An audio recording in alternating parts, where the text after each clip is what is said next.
now call to order. This is the Intergovernmental Committee meeting for February 18th, 2025. I am the chair, council member Shanae N. Darby for the 2nd District. At this time, I will call the roll for the members of the committee first. Councilmember Letitia Bracy, Vice Chair. Present. Councilmember Christian Willhour here. He's walking in. And then Council President Trippy Congo. Are there any other council members? Oh, present, I see him. Are there any other council members present online? All right, thank you. As a friendly reminder, only members of the committee should be making motions and seconding. So we're going to proceed to the agenda. Tonight, we have 2 guests. Our first guest will be from the Delaware Public Service Commission. Yes. Yes, Mr. Matt Hartigan, sorry. Yes, Matt Hartigan. He'll be here to give a presentation to us from the Delaware Public Service Commission. You can walk right up to the podium or you can sit down if you like, whatever is comfortable to you. This is fine. Thank you, Madam Chair. Again, I'm Matt Hartigan. I'm the Executive Director of the Public Service Commission. And I was told that you wanted to talk about the Delmarva High Bill situation and also the commission's process in the rate case. Yeah. So starting with the Delmarva High Bills, if you'd like. That's fine. Yeah, we can start there. Okay, next slide, please. So just to be clear, I represent the staff and not the commission. So staff generally agrees with the company's explanation that they've made in various forms regarding the high bills in January and February. December and January were much colder than the previous 2 years. That contributed to more usage. We also think that the Delmarva Power Statement redesign, which happened in November, caused some confusion among customers because they thought that the delivery charge was new when in fact it wasn't new. But the way Delmarva shows it now in a pie chart on page 1 of their statement just brought more attention to it and how much proportionally the delivery charge goes into your overall monthly bill. Historically, January is one of the highest utility bill months of the year, August being the other, for air conditioning purposes, obviously. But your January bill captures all of your activity from December. So that's, kids being home more from school, kids coming home from college, you cooking more, you entertaining more, all that hits you in January, the same time as your credit card bills hit you for Christmas. So not good timing, but so in one sense, it's not surprising that the January bills were higher, and that was a contributing factor. And the last thing I wanted to touch on was heat pump efficiency. So there's a ton of heat pumps deployed in Delaware. Heat pumps generally work great for our climate, but when it gets really cold and typically below 25 or 30 degrees, heat pumps are not very efficient. And many heat pumps have a backup system where they will activate your baseboard heat if you have that, or some have a gas backup, which causes your heat pump to run more and obviously increases your bill. Next slide, please.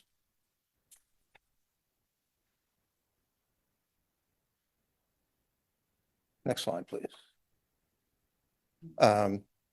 So in switching over to the rate case process, so another contributing factor to the bills is Delmarva is owned by Exelon. Exelon owns several distribution utilities like PECO in Philadelphia, Pepco in DC, Atlantic City Electric in Jersey, a lot of different utilities. And one of the ways that they drive earnings is by having their distribution utilities do projects which increase reliability, but also cause them to come into their respective commissions for rate cases. So in Delmarva's case, what we see is the company doing a lot of projects to increase their gas and electric system reliability, which they've done a great job of. By the way, they're one of the most reliable systems in the country for a utility their size. But to recoup those costs, they come into the commission every 18 to 24 months for a rate case. And the costs that the commission ultimately approves are then rolled into your delivery charge on your bill.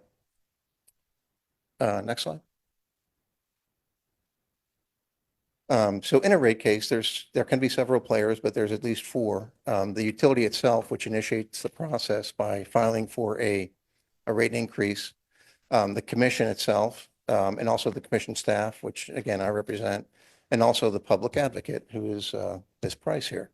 And we each have different roles to play. The commission and the staff, our statutory role is to try to strike a balance between what is needed by the utility and also to create fair and reasonable rates for customers. The public advocate's only role is to advocate for the lowest possible prices for residential and small commercial customers. And in terms of the process, and I apologize for my PowerPoint skills, this should really be a flow chart, but I'll just kind of walk through the process. So the utility starts the process by filing for an increase in rates.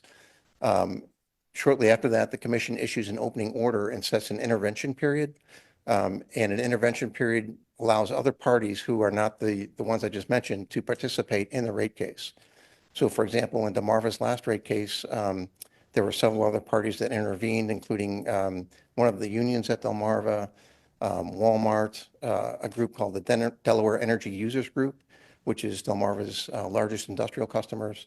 So really anyone who wants to have who has an interest in the case can intervene in the case. From there, the parties enter into discovery. So this is where the parties ask Delmarva or the utility questions to either try to substantiate or poke holes in their application. We also have a public comment session for all of our rate cases.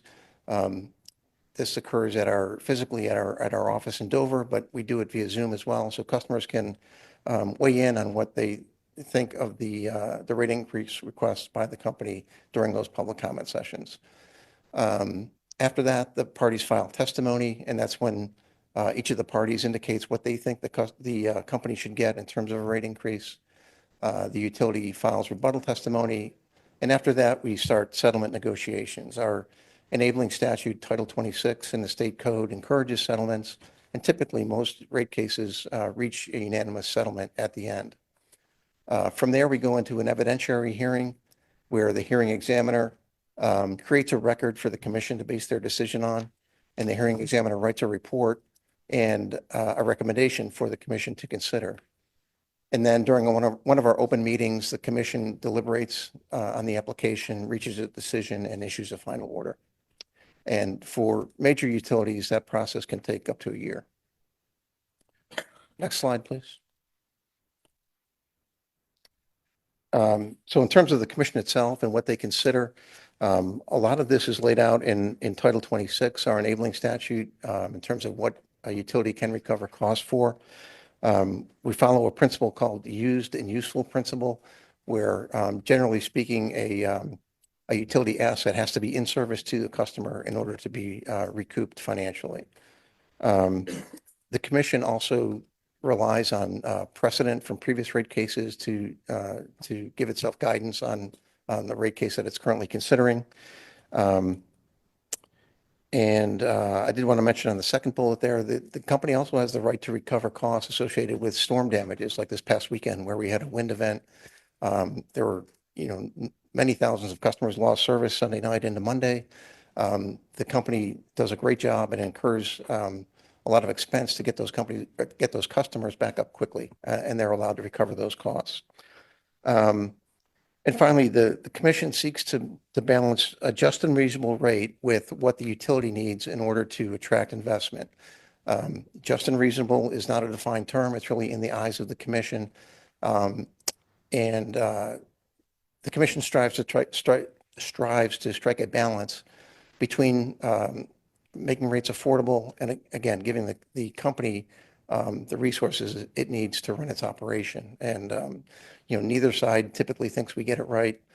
In a rate case, the company always thinks we didn't give them enough. Customers think rates are too high. So the commission's in a difficult spot, but that's kind of how they get there. Next slide, please.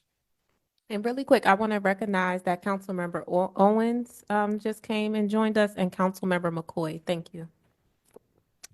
Thank you. So just kind of looking into the future, the short-term future a little bit.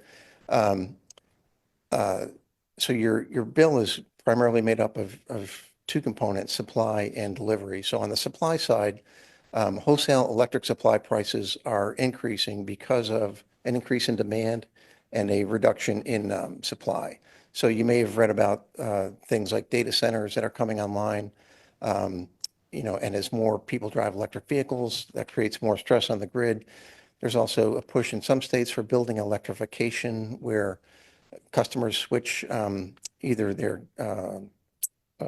water heater or stovetop from gas to electric. So all that puts more stress on the system. And supply is decreasing now because typical electric generators like coal plants are going offline because they can't compete in this market for several reasons. So it's kind of an economics 101 where, increased demand, reduced supply, prices typically go up. On the distribution side of your bill, as we just talked about, as the company completes these infrastructure projects to improve their reliability and meet corporate goals, as the commission approves those rates, those flow through to your delivery charge. And what we've been trying to have customers focus on is conservation efforts and energy efficiency efforts. So on the next slide, I've kind of listed a few resources that can help in that regard. DENREC has a program called the Weatherization Assistance Program that offers insulation for your house. They also have commercial programs for small business customers. Energize Delaware has several programs that can help customers first audit their house to find out where improvements need to be made, and then have programs that would assist customers in making those improvements. And Energize Delaware also has a marketplace where customers can buy things like smart thermostats or LED light bulbs at a great discount. So those are just a couple of resources. I put our website up there and the public advocates. We have other tips there if customers would like to check that out. And finally, my email address. I always tell customers I'm happy to look at their bill if they want to email it to me, and I can try to help them understand it better and possibly reduce their costs in the future. But with that, I'd be happy to answer any questions. Yes, so I'm going to open it to the council members who are here.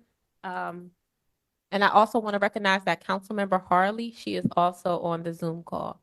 Thank you. Councilmember Owens, yes, you're welcome. Yes, for the last programs that you were talking about, the DEMRAC weatherization assistance program, are any of those programs income based? Oh, yes. They are. Several are. I couldn't give you a list, but I would say most of them, either through DENREC or Energize Delaware, are income-based.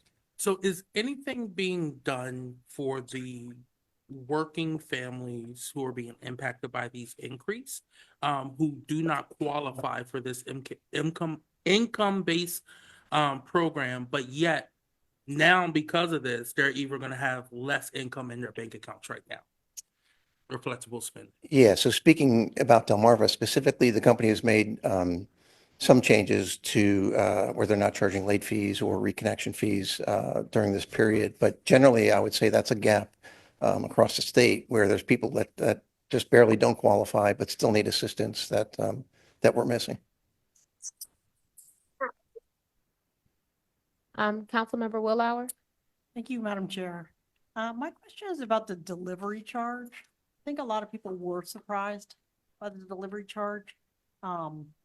And was there previously a cap on the delivery charge that went away that contributed to some of the dramatic increases in delivery charge that customers are seeing? Yeah, so about 10 years ago, maybe 12, the commission put a cap on how much Delmarva could spend in terms of capital projects, which I said it kind of feeds into the delivery charge. That lasted 3 years, but there hasn't been a cap in recently, I would say.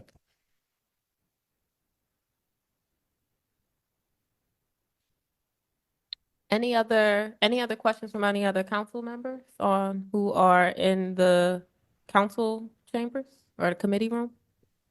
All right. I do see Councilmember McCoy. She has her hand up. You can go, Councilmember McCoy. Yes, thank you, Madam Chair. My question is, you just mentioned that we have not had a cap for several years. Can you be a little bit more specific How long has it been since that cap has been removed? Sorry, I had a hard time hearing council Oh, member. I apologize. I'm sorry. I just asked, the question I asked is, you just made mention that there was a cap that has been removed. I would like for you to be a little bit more specific on how long it has been since that cap has been removed and that they've been allowed to charge, I guess, a little bit more when it comes to the delivery fee. Are you able to hear me? I think so. So regarding the cap on spending, that was a condition that the commission put on the company, I want to say in 2014, if I recall correctly. During the period where the cap was in place, Delmarva's parent company, PHI, merged with Exelon, and as a condition of that merger, the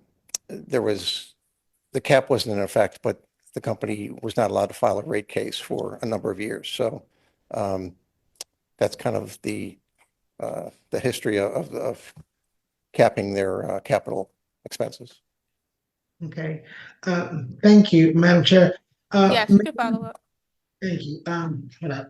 I guess my question then, I did have another question, and I do apologize because I got on a few minutes late. Wanted to find out whether or not you had spoke to the fact that we are seeing third-party providers and people who are actually supplying and how this may be changing the way people's bills look. Did you ever touch on that topic at all? Yes, again, if I heard you correctly, third-party suppliers are allowed in Delaware, and that's a process by which customers don't have to get their supply from Delmarva. They can buy it from another company that may offer a better rate. So typically, and there are several third-party suppliers in Delaware, but customers need to be wary. Typically, what happens is the supplier will give them a fixed rate, cheaper than Delmarva for, say, 6 months, and then it will go to a variable rate, which is higher, and in some cases much higher than Delmarva's rate. So that does exist, and we have seen instances in the last month where customers have brought us their bills, and it showed exactly that, where they were paying a fixed charge, but it went variable, and it's just something that customers need to be very wary of before they enter into. Councilmember Coy, do you need to follow up with that? No. Okay. No, thank you. All right. No, I have a question about the third-party suppliers in regards to that. So I know that Delmarva goes through you guys for like rate changes and different things like that. Third-party suppliers, do they do that with you too, or no? They do not. So we certify them initially when they come into the state, and they have to keep their contracts that they give to customers up to date with us. But in terms of what rate they charge, we do not regulate that because there's competition. And a long time ago, the legislature deemed that when there's competition in an industry, the commission can step back and not regulate as tightly. What if the regulation or the rates that they're offering are unfair, or they're taking advantage of communities and people? Then do you guys step in? We do. I mean, if they violate their contract, certainly we would step in. But more typically, we step in where customers signed up for something, not realizing that the rate was going to go variable after 6 months, and then they get a bill that's, twice what they were paying.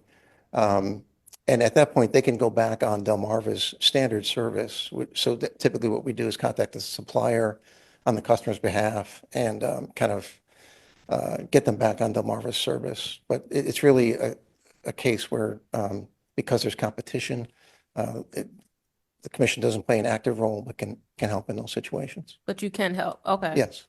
Yes. I do have another question. So I know you guys have hearings. Yes. And I know that people can go there to oppose like, hey, we don't think this rate that you guys set is fair. At what point does it trigger an audit or investigation, or to look at the rate again to say, maybe the decision we made, we need to reassess? Well, first of all, you're correct. All the commission's meetings are open and transparent. We have one tomorrow. They're held via Zoom as well, so customers don't have to come to Dover to participate. And we have a standing public comment section on all of our agendas. So that's a difficult question. I mean, the commission can take action on its own accord whenever it desires. And like I said, it did in the past when we've put the cap on capital spending by the company. But there's really no hard and fast rule to say when it would take another look at rates. Okay.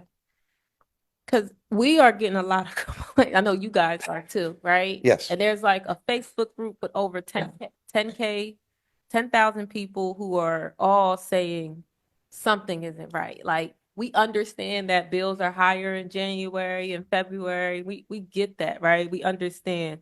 But some people's bills have tripled. My bill too. So it has literally tripled.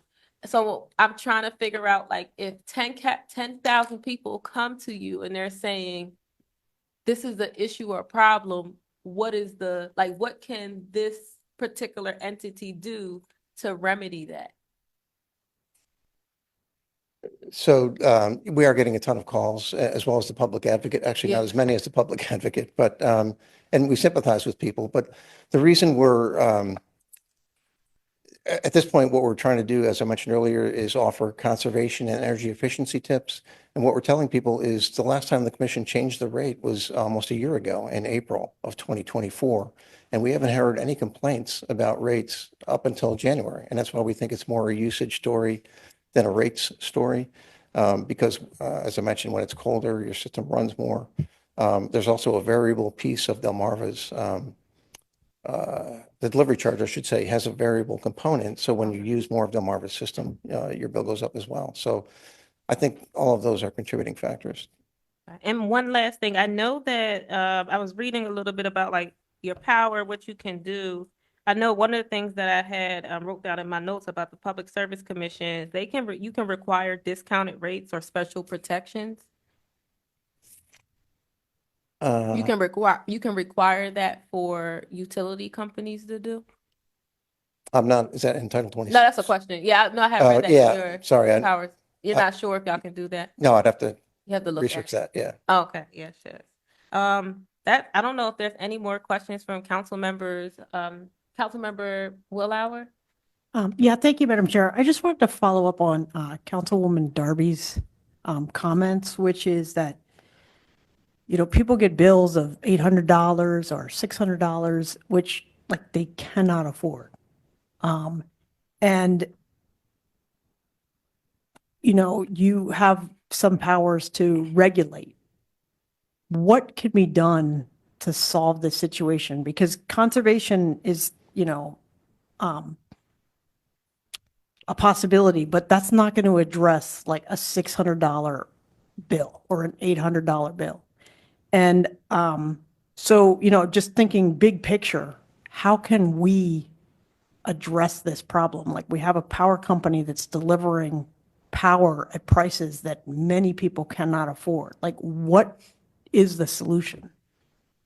So I think the immediate solution is the company does offer several plans that customers can take advantage of, like a payment plan or a budget billing plan. I tell people I'm personally on a budget billing plan, and that process is you pay the same amount for 11 months of the year, and then in the 12th month, there's a true up, either a credit or a debit, to reflect your actual usage over the course of the year. But that makes budgeting much more easier because you know exactly what your electric bill is going to be. But yeah, longer term, I don't think this is going to sustain these higher bills. I think as I said, it's mostly a usage issue because of the colder weather. If it does, then the commission does have tools that it can do to call the company in and try to resolve it. You have any follow-up, Councilmember Willauer? Yeah, just for the public to know, what are those tools and like, what would those steps be that if you were going to try to, really get a handle on the situation and get it right, longer run, so that people can kind of plan for their future. Yeah. So, and these are longer term, I have to admit, but one would be capping their capital spending like we talked about. Another could be changing the rate design so that if you increase, so your delivery charge has a customer charge component and then a variable component based on usage. But if you you could, for example, increase the customer charge, which is $13 approximately, looking at Marcus, $13, and you could increase that, and that would decrease the variability in the other part of your delivery charge. So there are different techniques that we can use to try to stabilize that. There are pros and cons to raising the customer charge. So, we would have to weigh all those out and consider those. Anything else from council members in the chamber? Council member McCoy, I see you are online with your hand up. Is that Yeah. up again or from last time? Nope, it's up again. Okay, So, got it. yes, so I would like to ask a question. My question is, when I actually spoke to someone from Delmarva asking about the increase, the amount that I was given was 3%. So if you can actually get, and it looks like way more than that when I look at my bill as well. So are you able to tell us like what the median normally would be and then what the actual 3% increase would look like? Because like I stated, I do understand that we've had a drop in temperature for the past few months, but even with the drop in temperature, because this is not the first time it's ever been cold, it just has been the first time in a long time. So what would 3% look like is what I would like to know. Apologize, council member. I did have a hard time hearing you, but Oh my yeah, God, you this still winter having a has been hard time colder than hearing the me? last. I Sorry. do apologize. Let me see if I Sounds like you're in can. a funnel or something. Okay. But No, I I'm think we got sorry. the gist of it. Okay. Yeah, this winter has been colder than the last several. So, as I said, that's really the primary reason, in our opinion, that the bills have gone up. And the commission does have tools, if this somehow continues, that we can use to try to rectify the situation. Yes. Now, I just want to add too, I know it has been colder, but I never had a bill that was $808 in my, I don't even know, 18 years of renting or being a homeowner and having a bill. And there's been some cold winters over my life. So I don't know. So for me, I think a lot of people are frustrated because we keep saying usage and this is a colder winter where we have experienced cold winters before. And my bill has never been $808. Like, I can't budget bill $808. Like, that is insane. It's almost as much as my mortgage. And a lot of other people are feeling that. And I know right now there are protections from like getting shut off for February and March, but after March is still going to be cold. I think the groundhog said 6 more weeks, huh? Right? So it's still going to be cold in March. So when we get that March bill in April, what happens? Like I don't know how to budget bill a 808 bill for February, March, and going into April. Like that seems insane to me. I'm just being honest. Like, so it's kind of, and I feel people's frustration because and then someone else suggested to me the budget building. Someone else suggested to me, my house sat on 69. I didn't cut my heat up. It's been on 69. The other day, my kids were like, Mom, it's cold in here. Y'all better put some clothes on. Okay. Right. So it's literally, my hands are cold in certain parts of my house. Right. So we're already cold in our house. And people are suggesting for me to turn 69 down to 65 to be even colder. And then I'm being told it's my usage when my usage is the same or it's going down because I'm sitting in my house cold. Like literally cold. And so I just think a lot of people are experiencing that. And I think like people are frustrated with as some people see, like people are just hearing the tips that you guys are giving, budget billing, but they're not seeing like, how do we stop this from happening? I don't want to have another 808 bill. Like, and if it's going to go up even more with it being cold in the next few days, I am scared to see what my bill is going to look like in March. And I know I can't afford that. The budget I was budgeting in December to pay y'all was the budget. Like I have nothing more to give to Delmarva at this point. And I know a lot of the community is feeling that. And I just hope that, I know you were saying they can contact you. We'll make sure people get the information to contact the Public Service Commission for them for hearings to review the bill. We'll make sure people and share that information. I think that's going to be really key and important, but I really hope that there's like a plan to really protect people, especially low income, seniors, people on fixed incomes. I don't know how they're definitely are going to make it. Like I can try to hustle a little bit, but a senior, someone who has a disability, like that sort of people I'm really, really, really concerned about, because how are they going to make extra funds to cover that? So I wonder, how are we going to, as a collective, think about those things and the most vulnerable people who already couldn't afford the bill, trying to afford a bill that has tripled. And then to keep saying it's because it's colder. We experienced cold before, and I know my bill is going to be a little bit higher in this month, but it tripled. So I think that's a lot of what people are saying in their concerns. So, a couple raised hands. Just really quick, to touch up on Councilmember McCoy, just to reiterate what she said, because she typed it in the chat. She said, Okay. I asked what would be considered an average bill and then add the 3% increase because this is what I was told the increase was. So that was her question slash. Oh, comment. yeah. Delmarva has summer and winter rates, and winter rates went into effect December 1st, so that was the 3% increase. Hopefully that answers your question. Did that answer your question, Councilmember McCoy? No, it did not, only because I still never got what the average bill would look like.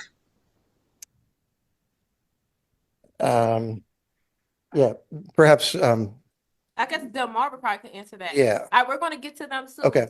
All right, you have more questions specifically Yes. for Public Service Commission? Okay, good. All right, Councilmember Owens. Thank you, Madam Chair. Just doing my research, right? One of the things that I keep hearing time and time again is it is colder, right, in 2024, right? I do want to highlight that in 2023 in December, the average temperature for that month was 40.2 degrees Fahrenheit. For 2024, same time period, same 31 days, it was 38.7 degrees. That is a difference of 1.5 degrees, right? That is still below what we were seeing. That's below what we saw in 2020, which was 39.5, right? My question is, a 1.5% difference should not equal my bill tripling, right? And for the Public Service Commission, you're supposed to be there to help protect the public from malicious things. And I'm not, maybe I shouldn't say malicious, but from things like this. This isn't a one-off thing. This is tens of thousands of people who are getting their electric supply from Delmarva are now being impacted like never before. This is pushing more people closer to bankruptcy who are already living paycheck to paycheck. How is it, and what is I'm not understanding it's colder if it's only a 1.5 difference. Why didn't we see such a huge jump in 2023 when it was just, again, 1.5 difference, but it was still warmer than in 2022, or it was colder than in 2022. Sorry. Yeah, so I think you have to look at, for example, the week of, I think, January 19th, the third week in January 2025, where for a consecutive week, the overnight temperatures were either in the single digits or low teens. So it's not that the average is that make that much of a difference, but when the cold is sustained like that, your furnace or heat pump is just running nonstop to try to keep up. So the averages can be a little deceptive that way. But y'all don't see an issue with this huge of a jump, even with the winter rates going into effect, right? Most people's delivery side of it is costing more than their actual usage. That is causing an undue cost burden on so many people right now. Forget about everything else that's going up, but their electric bill, the one thing that people need, right, to be able to stay warm so that they don't lose their lives in this weather, is what is going to cost them not to be able to put food on the table, not be able to make a mortgage payment or a rental payment. We as public officials cannot keep going down this road of saying, oh, well, it's okay for this, right? We've seen huge rent increases here in the city of Wilmington. It's unacceptable. Now, on top of the rent increases, now your bill is tripling for your utilities, right? So again, at what point does it trigger y'all to say, okay, we need to take action now? We can't just let this go by the wayside. So we have a commission meeting tomorrow. I'll update the commission, not only on this meeting, but other comments that we've heard. And at that point, it'll be up to the commission. But like I said, I don't think these high bills are going to be sustained. Do we have a, sorry, can I follow up? Yeah, you could follow up. Do we have a representative? How are the representatives on the commission selected? Is it based on county? Is it based on certain demographics? I know Wilmington, even though we're in Newcastle County, our demographics is a little different from Newcastle County. Do we have a representative from Wilmington on that commission? We do. It's geographic. So there's one for each county and a commissioner from Wilmington, who's Harold Gray. Okay. That's it, Madam Chair. All right, Thank you. thank you. I know online we have Council Member Bracy. I think your hand went down. I don't know if it's still up. Yep, I think, thank you, Madam Chair. I think you, you made the statement that I was gonna make. I live in a 2-bedroom apartment and it's just me and a dog. There is no reason why my electric bill should be $357 in 1 month, even with it being colder, if that's the case. But you articulated that already. So I don't want to like beat a dead horse, but I agree with the sentiments of my colleagues. It's really alarming. And I'm someone that can pay. I can pay the $351. I don't want to pay $351, and I shouldn't be paying $351 to live in a 2-bedroom apartment. But there are a lot of other people that can't. And just saying that, oh, it's cold isn't enough in this instance. I think we really have to think about what the solutions are that we can implement to protect citizens, to help them, especially those with low to moderate income and our seniors, because this is the alarm has been sounded by thousands of people. And I think we can't just excuse it away by saying, oh, it's cold. So I just wanted to be on record agreeing with my colleagues. I don't know as a council there's anything we can do except to echo the sentiments of the thousands of constituents that live in the city of Wilmington that this is affected. Thank Yes, you. thank you, Councilmember Bracy. Councilmember Harley? Yes, thank you, Madam Chair. I am walking out of the building, so excuse me if you hear some noise.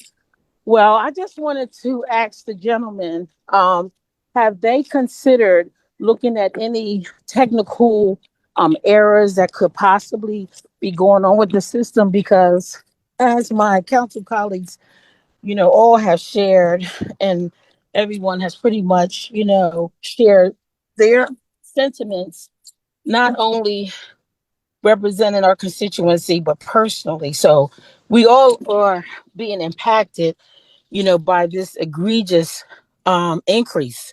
So when you say 3%, as it relates to Councilmember McCoy, of course that would depend on each amount and things of that nature. So the 3% is on the delivery, on the actual, like where specifically is the 3%, because that way we can actually calculate individually, what that number should be, because based on what you have shared, it does not calculate. It's not all adding up. And of course, you're just a messenger, and I understand that, sir, but it does not add up.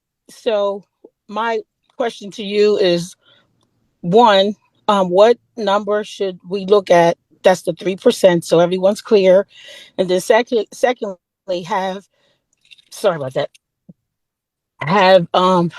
Has there been an inquiry to make sure there's not some kind of defect in the system that's calculating the bills? Because it's too enormous to continue to say it's just cold and it's just the 3%. It's just not adding up, sir. So if you could answer those two questions, that's all I have. Yes, Yeah. thank you. Thank you, Councilwoman. So the commission has not audited Delmarva over this. I've looked at personally dozens of bills, and I'm sure the public advocate has looked at more, and I haven't found any technical errors in any bills. So the 3% would be in the supply. Is that right, Marcus? Well, depends on if you're an electric and gas. You want to go Yeah. to the microphone? You can come Sorry. up. We're gonna get y'all to talk in a second too. Okay. Yeah, I'm gonna cover a lot of this in Okay. the presentation, so. Okay, You know, it's, all right. If that's it for council members, we can, what I'm thinking is have Delmarva, and maybe the public advocate speak and then open it up for public comment. All right, so thank you, Thank you. Matt. Yes, Thank you. you're welcome. I don't have your name and information, but you can come up, introduce yourself, and there's a presentation for Delmarva. okay, great. Yep. Good evening, Madam Chair and council members. My name is Marcus Beal. I'm our Director of External Affairs for Delmarva Power. I'll give you a second to pull up the presentation. Just real quick, a little background on me. I am born and raised in Delaware. I been with the company for over 20 years. Actually started as an intern. Original backgrounds, software engineering, but I've spent time in our project management group, large infrastructure projects, including smart meter deployments, our corporate communications team, covering 3 of our utilities, our technical services group, dealing a lot with our regulatory and some of our financial projects. And then most recently, you probably knew my predecessor, Glenn Moore. He retired, and I'm now taking over our Director of External Affairs role. So with that, enough about me. We will get into what everybody is here to talk about, and that is this high usage and really these high bills. And I know your phones are ringing off the hook. I know you're getting emails. I know you're getting complaints. We are too. So the plan tonight is really to kind of go through an overview. I'm going to explain this like I'm talking to my neighbor down the street over a cup of coffee. So I'm going to be very simple. And I encourage everybody to ask questions if you have any, because, you know, some of this you're going to say, I already heard it. It's not cold enough, you know, that sort of thing. There's a lot of data behind this, and I'm willing to stay as long as we need to take questions and really hopefully have everybody leave here with an understanding of where we're at, what we're doing, and what's next. Okay. All right. So next slide, please. And this is intentional. The first slide on this deck is about our customers, right? That is literally the most important piece right here. And we recognize, we heard everybody loud and clear, we have an issue. About 4 weeks ago, we saw a spike in social media activity, groups popping up, talking about high bills. And, we heard everybody loud and clear. We have taken, immediate steps to give people some breathing room and some relief immediately so that we can get our arms wrapped around this, make sure we get information out to folks and give people options. So I won't drain this slide and go through every item, but obviously no late payment fees that began in January, continued through February. And, I could speak, for the company on this. As long as we have this sustained issue with extreme cold temperatures and higher bills, we'll continue to take a look at that. We've suspended all disconnections for non-payments. You're not going to have your power disconnected right now while we're in this crisis moment. We've waived deposits for disconnected customers who are trying to restore their service. And really what that means in basic terms, we're doing everything we can to keep people on with their electric and gas service while we get through this and while we explain what's going on. We recognize that not everybody can call our call center 9 to 5. Some people are at work, right? And I always find it annoying. I pride myself on customer service. If I can only talk to you between the hours of 9 and 5, I'm missing something at work. So we have extended and opened our call centers on Saturdays. That allows people, and again, this is going to be important. You'll hear me say this a lot. We've got to meet our customers where they are. And some folks, the easiest way is to call us. They want to talk to a human being. And we are doing that with our Saturday hours at our call centers. There's a number of other ways that we can talk and interact with our customers, and I'll touch on that today. The last thing that I'll touch on really is our website. So we want to make it very clear and simple for folks. We're treating this like a hurricane, right? You go to our website, there's special bannering going on where it's clear if you need help, one click, you can get to a lot of different information materials that we have. really for customers to answer their questions, get contact info, whatever it is that they need to address. Again, we want to make it right at the top of our website, as easy and simple as possible with information so that folks can contact us. And you all as elected officials, we know you guys are on the front lines as well. So we just want to really make sure we're getting and cascading that information out there. Lastly, I kind of talked about how we want to meet our customers where they are. We are out. We are out there. And what I mean by that, we are hosting customer assistance and education events. And I use assistance and education very intentionally. Some customers are low income, our most vulnerable customers. We have to have empathy when we think about our customers, and we recognize some folks need assistance. There are a number of programs out there that exist, LIHEAP being one. That's a federal program where really, if you have the need, there are dollars there that can really help pay your bill. A ton of nonprofits as well in the state that also we partner with to help and assist our customers. The education piece, though, of that is new because folks like in this room, you can afford it, but you don't want to pay that, right? Like these are high dollar amounts that I'm hearing, $800, things like that. That's a lot. And we recognize, even for our moderate to higher income folks, that's a burden, especially the time of year that this occurred right after the holidays. It's not lost on us. We all spend some money, over the holidays. January bills are the worst.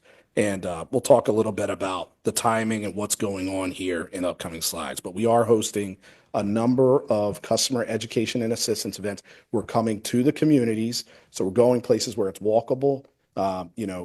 Churches are great for that. We've had some events at the Resurrection Center here in Wilmington, for those familiar with that. Libraries, seniors, we're hearing it loud and clear when we're out talking to folks.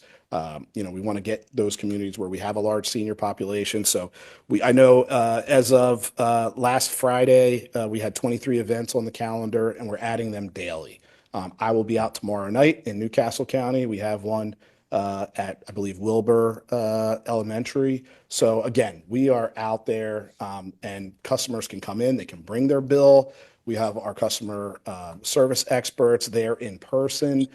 We can actually help customers sign up for some of those payment assistance programs like LIHEAP. There is an application process. It can be arduous for some of our seniors. We want to make sure that we're just there and sharing information and making sure we're available. But again, going to where our customers are, making it convenient for them.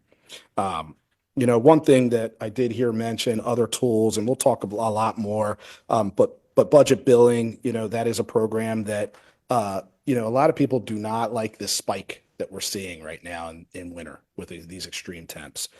They also don't like it in the summertime. So budget billing is a great tool that really does smooth that curve out for our customers. So you can plan your budgets around some of these seasonal spikes that we're getting. Next slide, please. I'm not going to spend too much time on this, but I do think it's important to note, as I mentioned, my boss and I are both 20 and 30 plus year veterans with the company. We're both born and raised in Delaware. We care about the state. I go online too. I have social media and I see some of the posts and I'm like, I went to high school with you. I want to engage right now, but I have to keep it professional. But we get it. We are here. There's a lot of folks that work for the company that you may know as well. I bump into people all the time. Oh, my father was a lineman, or somebody works for the gas department. Oh yeah, they were in accounting. We have over 1,200 employees here in Delaware. So we're here. We're your neighbors. We're customers as well. I do not get a discount on my bill, so I am a Delmarva Power customer. So I'm in it with you. We'll keep moving. Our primary goal, again, is our customers. Next slide. And really, I do want to note, Delmarva Power is a local utility, locally run, right? Our leadership is local, but we are part of a bigger network of utilities, and we're proud of the performance that we bring. So, we're not trying to gold plate the system, but we recognize that electric and gas service is critical. Your Wi-Fi goes down, it's a problem at your house, right? We're like, oh my gosh, I need to fix this. What's going on? Your electric goes out, everything is impacted. And, I don't have to tell the folks in this room, I'm just looking around, especially if you have children, the electronic devices, the homework you're trying to do, your life will be disrupted without your electric and gas service. We recognize that. We pride ourselves. We are unapologetic about our performance with reliability. That's the most important thing that we have to do here, safely deliver electricity and be reliable for our customers. So we're not gold plating the system, but our goals are to make sure that your electricity and gas is flowing at all times. We just had a very significant storm over the weekend, and I hope everybody in this room and on the Zoom is recognizing that our power is back on. The vast majority of our customers were restored. We have a few singles here and there, and by singles, I mean one home with significant damage, but for the most part, your electricity, you rolled through a storm with 40 to 50 mile per hour wind gusts. And, that is something that we are proud of and that we've worked hard at over the past few years. So next slide, and this one I expect to get some boos and hisses. The primary driver, and I am telling you all, is the cold weather. And I know that, being from Delaware, we all know those years where we had, okay, it was single digits, it was in the teens. The Mid-Atlantic, we don't get that cold. I remember in my lifetime here, there's been a couple winters where I'm like, okay, it's been freezing. Single catches your eye, teens catches your eyes. This winter, just to give you an idea of how significant, we broke our all-time winter electric peak usage record this year, January 23rd. That is all time. We are a company that has been around for over 100 years. We broke our all-time winter electric peak on January 23rd. That is extremely significant. The last time that we touched that record was during the polar vortex. That was 2014, 2015, almost 10 years ago. I remember hearing polar vortex and thinking, what is that? But remember, that was sustained cold temps. That's what we're dealing with here. And that's just electric. From a gas standpoint as well, 25-year-old records that stood, we broke 3 of them this January in consecutive days. So just again, I could say it's cold. We drive past stuff that was frozen, that we've never seen frozen. I saw snow on the ground driving down, even in Sussex County, where it's typically more mild. We had snow on the ground for a couple weeks straight. That's not normal for Delaware. So I just want to emphasize, think about your lifetime here and the weather that you've experienced and how cold it is and has been, and just recognize we are breaking all-time usage records with this stretch of weather. Next slide, please. Now, here's where, I think it's important for us to say our fault sometimes, okay? And, kind of a perfect storm, no pun intended, but in November, we did change the bill design. So the way that your physical bill comes to you and looks, the company, and no good deed here, it was all in an effort to be more transparent. So in November, and you'll notice here, there was an insert that went out before on your bill. You basically had electric and a dollar amount. You had gas and a dollar amount. That was the extent of the information that you saw on your paper bill. We wanted to do better. There's a lot that goes into those numbers. So the next crisis that we had with this situation was supply and delivery showing up on your bill called out individually. It's always been there. There are no new charges. Delivery is not a new thing that Delmarva Power added to the bill. We are simply splitting it out and showing customers that that is all contributing to your bill total. And it's all tied to your usage. So I'll give a little background on the company. We are not a generation company any longer. And that means we don't own gas, we don't own nuclear, we don't own solar or wind, we don't own coal plants. We strictly are a transmission and distribution company. Transmission, those are those big towers that you see right along the highway. That's the higher voltage stuff. We own that infrastructure. Distribution, those are closer to your homes, right? The wood poles, transformers, substations, all of that stuff, right? That falls into that category. So supply on your bill is a pass-through for us. We don't generate that electricity. We actually have to procure that electricity on the marketplace.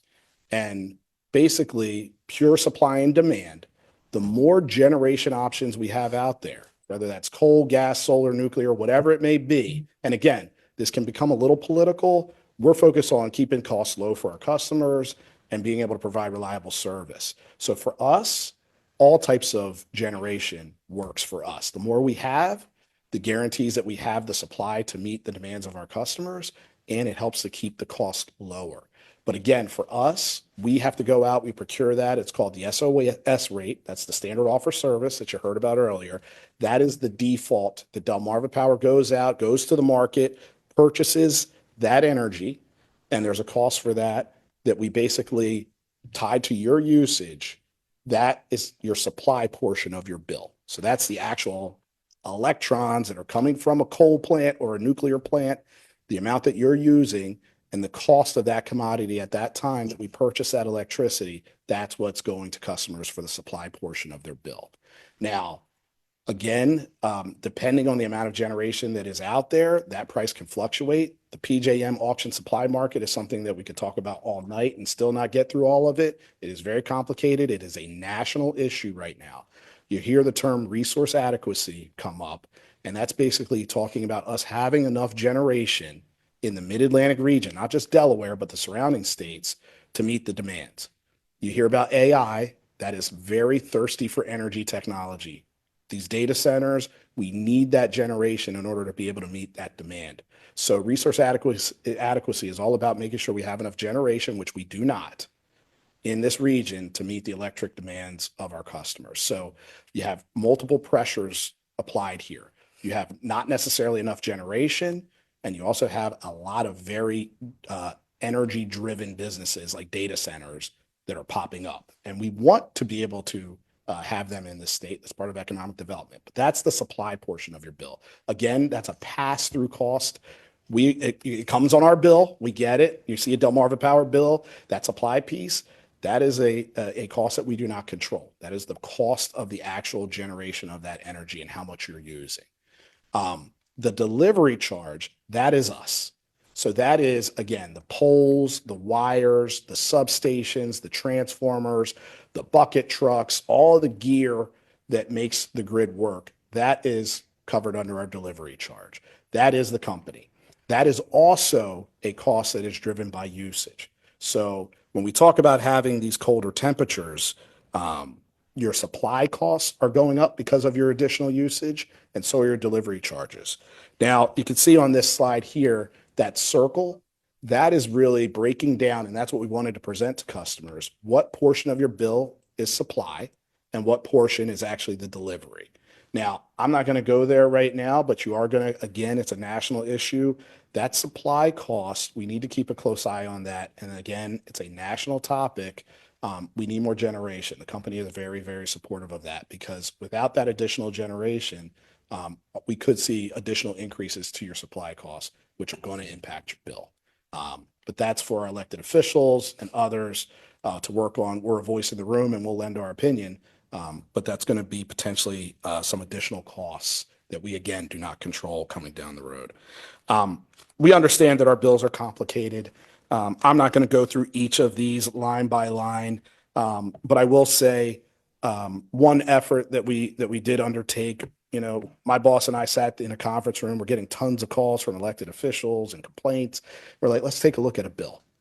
And even as, you know, again, 20 and 30 plus year veterans of the company, it took us a second to kind of get through each line item and understand what each line item actually meant. So the bills people are getting, they're paper bills. They have all the information there. And when I talked about meeting our customers where they are, that's one way.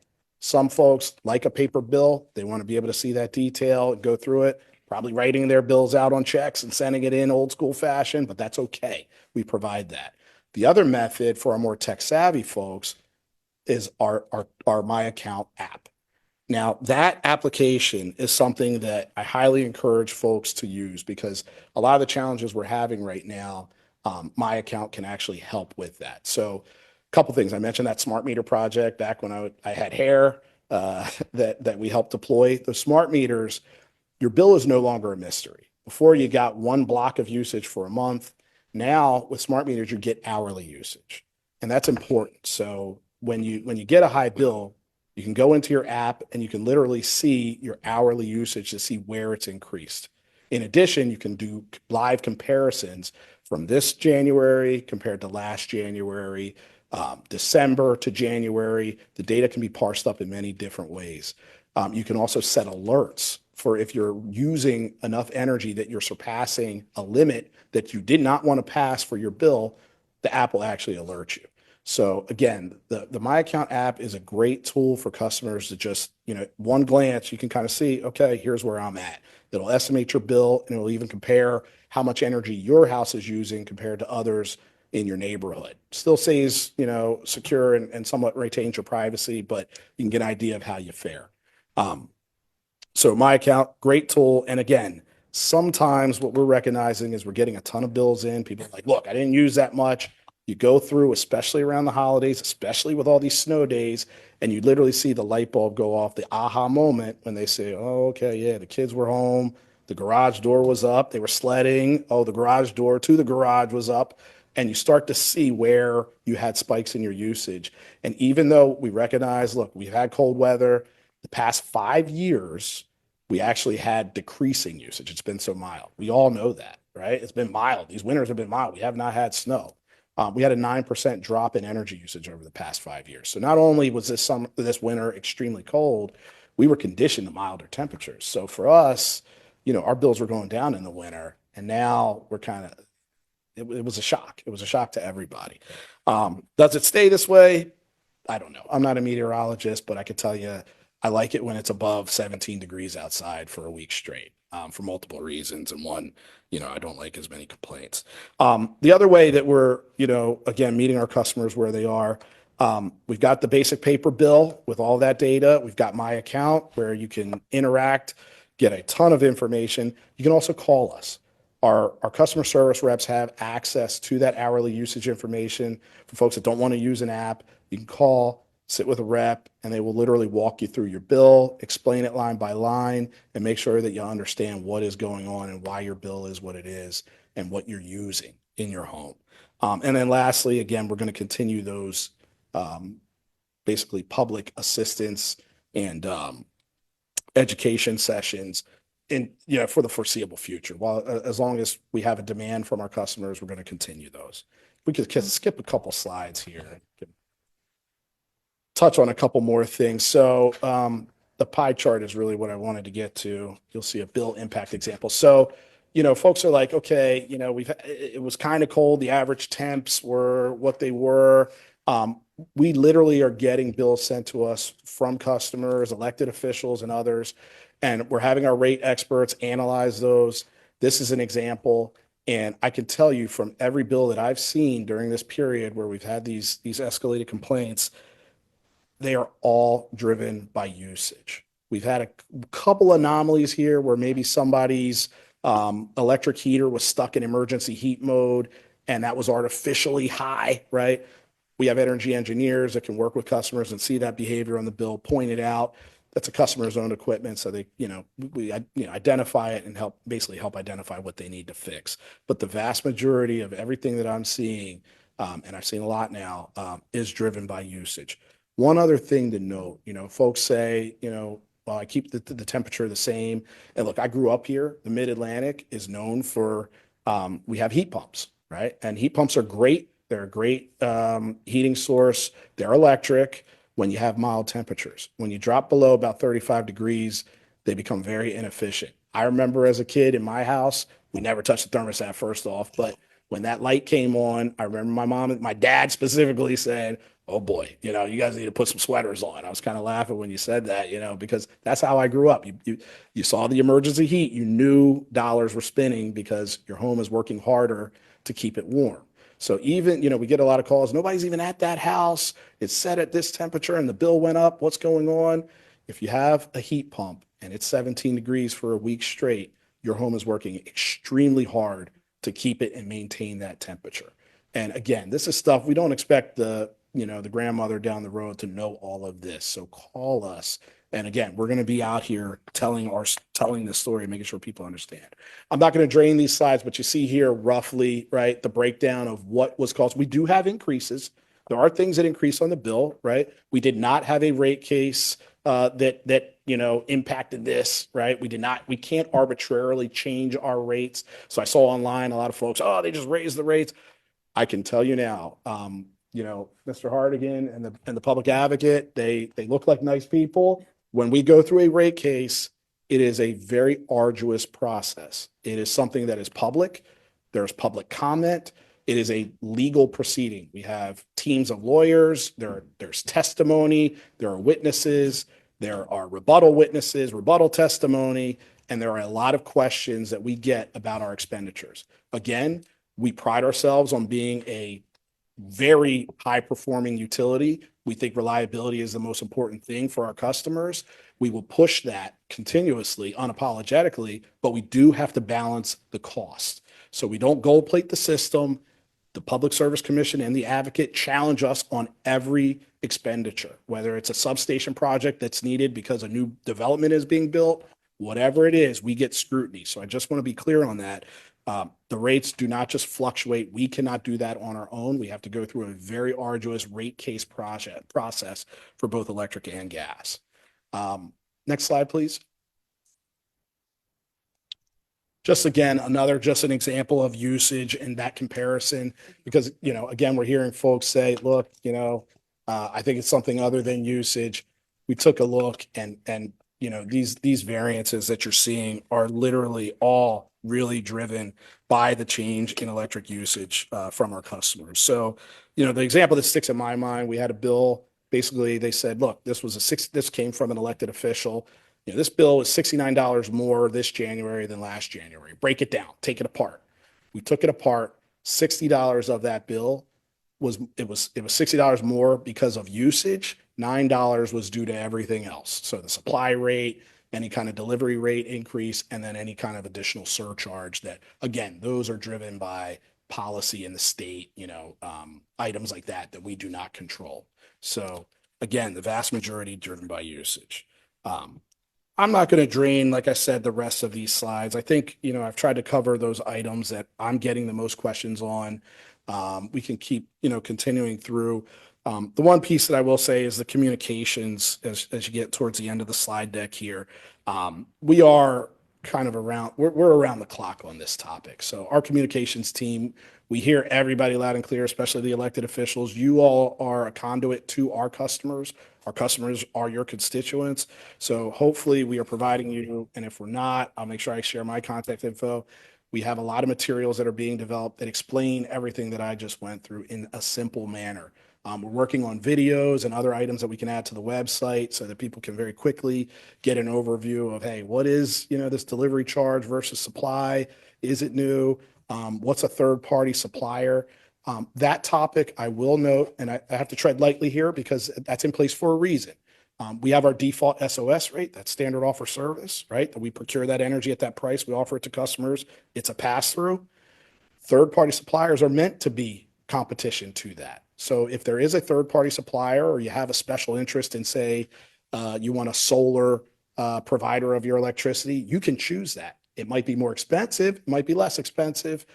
I can't go there, but you have that option. Our customers have that option to change their supplier. I will say, read the fine print. Be very careful. Just like an adjustable rate mortgage, that crisis that we had years ago, be careful with something that is very low up front and then changes in a period of time where you're not paying attention. We are seeing a number of bills and hearing, well, this is my Delmarva Power bill, but I have a Texas utility. What is that? That is a third-party supplier, plain and simple. So that is somebody else that you have signed up with that you are paying their rate for your supply. Now, we have to do the billing on behalf of that third-party supplier. We do not make that money.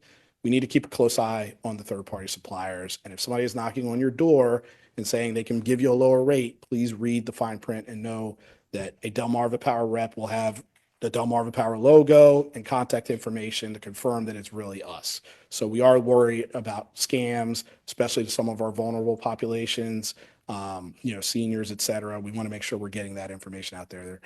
So you're going to see more of that on our website and our materials. So again, if you leave here with anything, just know we hear you. We understand this is a crisis. We are treating it as such.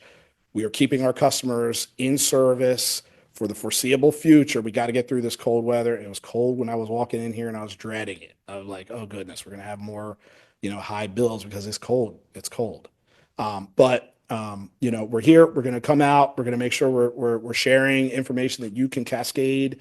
We'll share it ourselves. And again, we'll continue to have these in-person events where, you know, we're coming and having our reps just be able to sit there with customers, go through the bill slowly, explain what's going on. And there, you know, there's a ton of other things that can be done in terms of making your home more energy efficient. I don't want to gloss over that. You know, you really can make a difference by doing some home energy type checkups.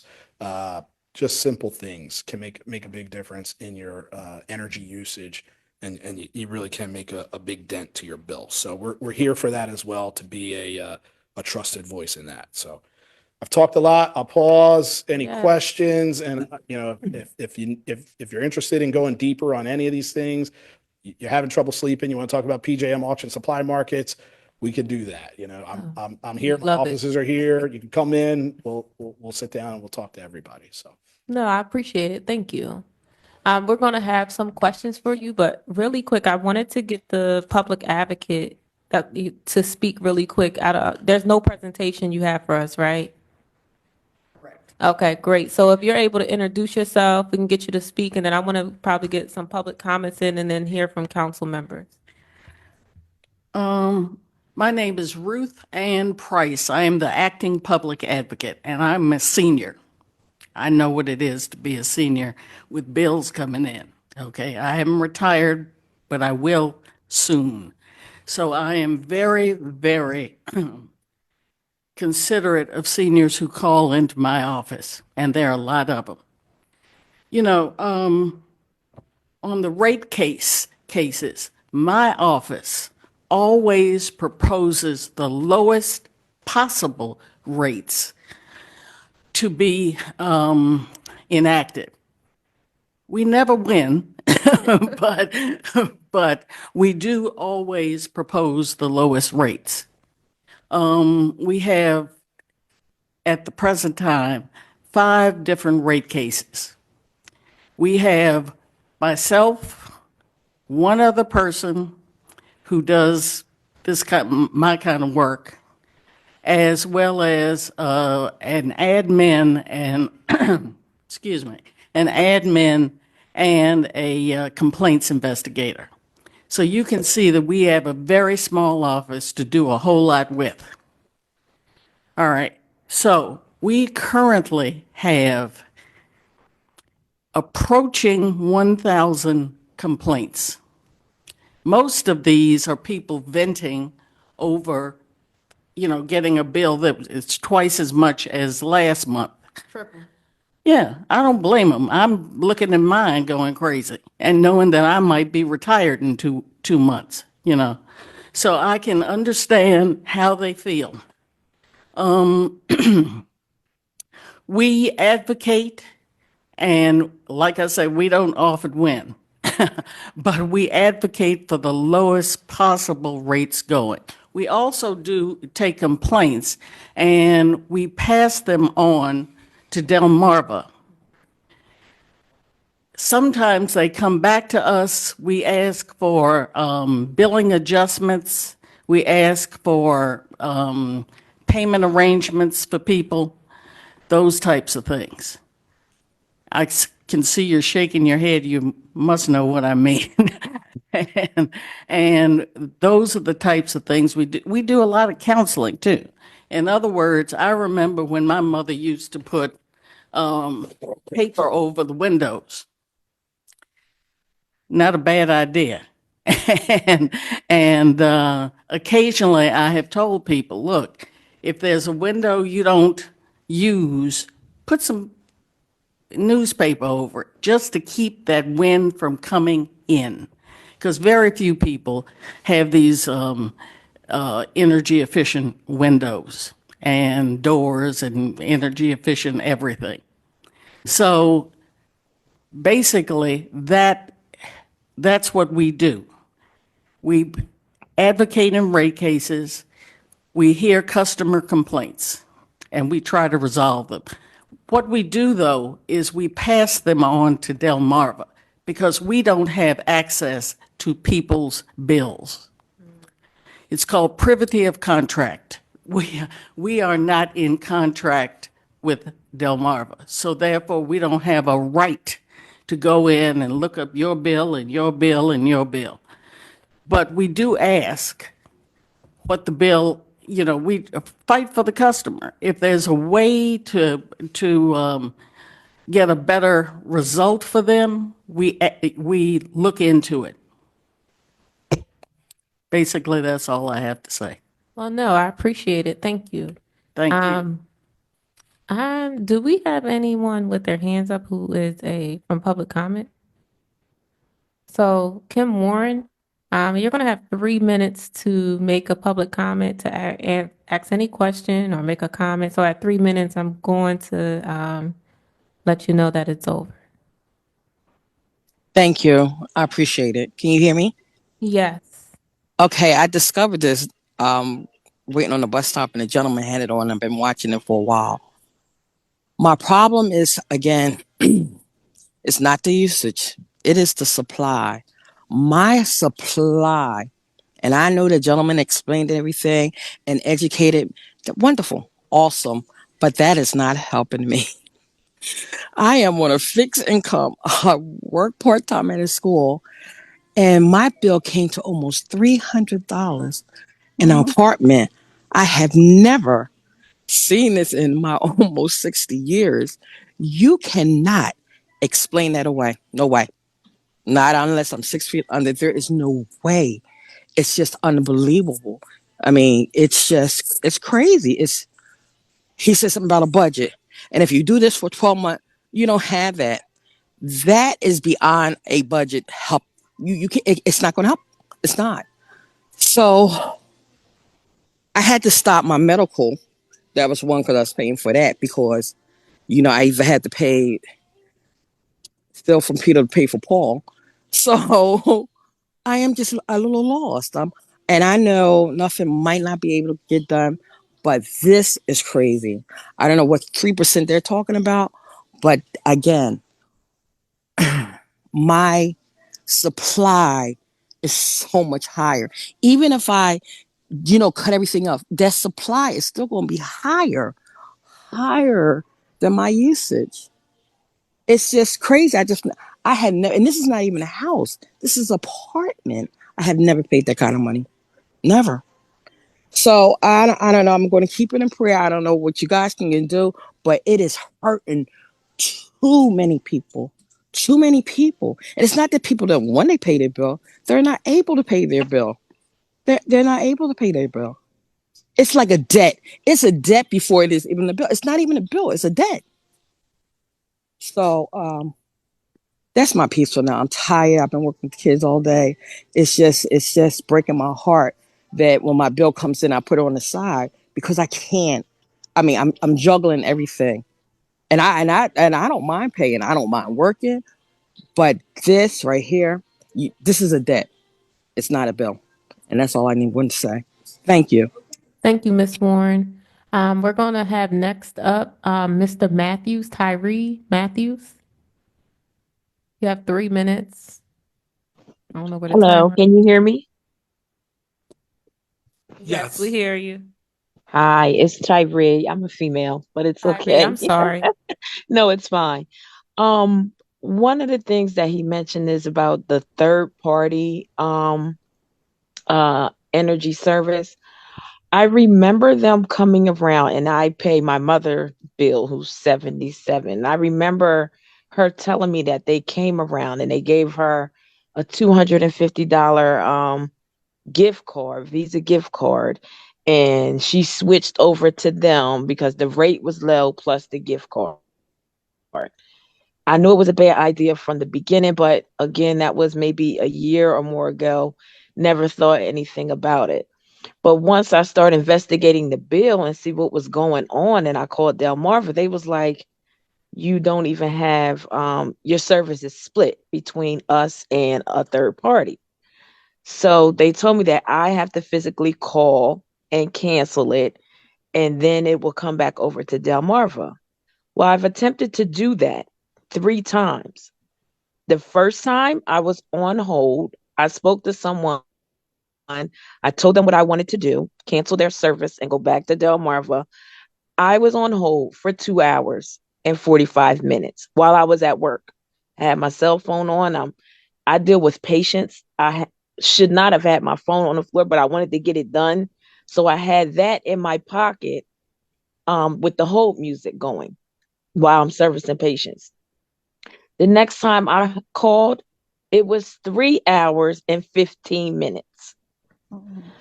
The next time I called on the third time, an hour and 40 minutes. And then when someone picked up, they hung up.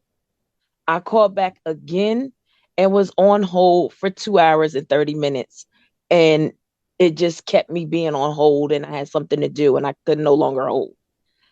It's so hard for me to cancel with, I think it's called Constellation. If I'm not mistaken, I could go into the app and pull my bill up if we actually needed the name, but I believe that's the name of the third party. But they make it so hard for me to cancel them and get back to Delmarva. And I'm thinking that's kind of shady. But is it another way to contact them? Is it a way to write into them and cancel it, or are there other options to cancel them? Because I have tried several times to no avail. Unfortunately, there is no other way to cancel them except through them that I know of. Come to the mic.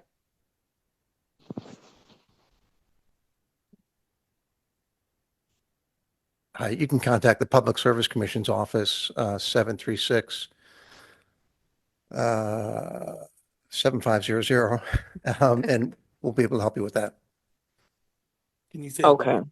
Yes. 736-7500. And what's the office again? I'm sorry. Public. The Public Service Commission. Okay. Thank you. They are a constant source of friction. The third party, I'm not supposed to say this, but they are. They are a constant source of friction. Unfortunately, I have referred many of these providers to the Attorney General's office, and they don't have regulatory authority over them either. So has this been like an ongoing thing that you've been hearing with them? Because if so, then that's a problem that needs to be addressed with them as well. These With third-party people. Your Third party. legislatures, yeah. The third part, I think legislators, our state general assembly, and even maybe the Public Service Commission, are you guys able to deal with third-party supply? I know that was a question I asked earlier, but to put more regulation or say over some of their predatory, because some of it is predatory. It is. Yeah, so most of them are not. Most of them are good, sound businesses, but we only hear about the bad ones. Yeah. But again, in Title 26, where there's competition in an industry, the commission does not have as much regulation, and we don't regulate these suppliers other than certifying them initially. But when we do hear about bad actors, we try to correct that. Yes, thank you.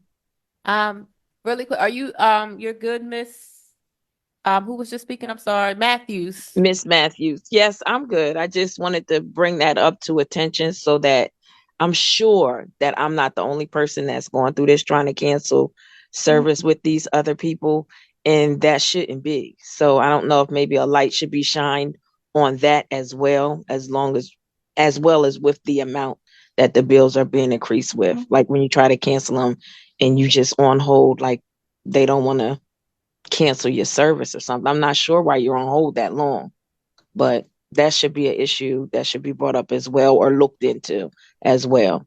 Yes, thank you. I really appreciate you for bringing that and highlighting that. I know Councilmember Owens had a follow-up question or. Yeah, so on that point that was just made about y'all certify these individual third-party suppliers, correct? Yes. Do they ever have to come back for recertification after a few years, or once they have that certification, they're good forever? The latter. Once they have it, they're good to go. That's All right, thank you. So I don't think we have any more public comment in person or online. Are there any more council members within the council chambers? Councilmember Willauer? Yeah, thank you, Madam Chair. My question is when you purchase electricity and it's a pass-through, do customers, like if you have to pay more for that electricity, do customers also have to pay more for that electricity? No. Go on. Do you want to take this one or? No. So if that market, if energy is more expensive, it is more expensive for our customers as well.